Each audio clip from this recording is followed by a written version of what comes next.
కాదు అది, ఉమ్మడి రాజధాని. అప్పుడు ఏమన్నా వివాదాలు వస్తే చూడటానికి గవర్నర్ ఆధ్వర్యంలో కమిటీని పెట్టారు అక్కడ. అదే ఇప్పుడు వచ్చేటప్పటికి ఏమైంది, ఇక్కడ కథ మారింది. ఎట్లాగొచ్చింది, దాని ప్రకారం 10 సంవత్సరాల లోపు మనం రాజధానిని ఎంపిక చేసుకోవాలి.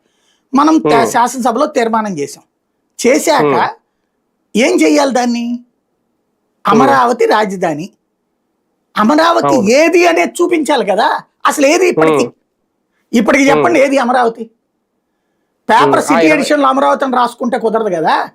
ఇది కాదు కదా కేంద్ర హోంశాఖ నోటిఫై. 29 గ్రామాలు అమరావతి అంతే. అప్పుడు ఇంకేముంది, అప్పుడు రాజధాని ఎందుకు అవుతుంది? అదో మున్సిపాలిటీకి ఎక్కువ, పంచాయతీకి తక్కువ అవుతుంది. అంతే కదా.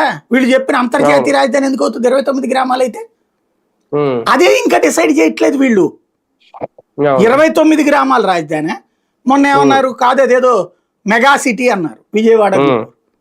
Then accepted. అదైనా ఇప్పుడైనా డిసైడ్ చేయాలి కదా. ఇవాళ రాజధాని లేని రాష్ట్రం Andhra Pradesh. Amaravati care of Andhra Pradesh capital. ఎందుకు అంటే మొన్న జూన్ 2వ తారీఖుతో 10 ఏళ్ళు అయిపోయింది.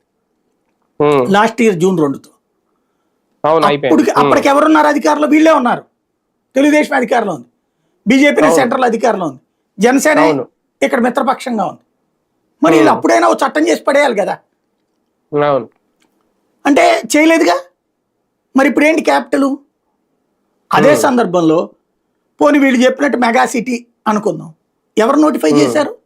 ఇప్పుడు మీకు హైదరాబాద్లో ఎల్బీ నగర్ ఇదివరకు ఒక మున్సిపాలిటీ, కుకట్పల్లి ఒక మున్సిపాలిటీ, మియాపూర్ ఒక మున్సిపాలిటీ, వేటిగా ఉండే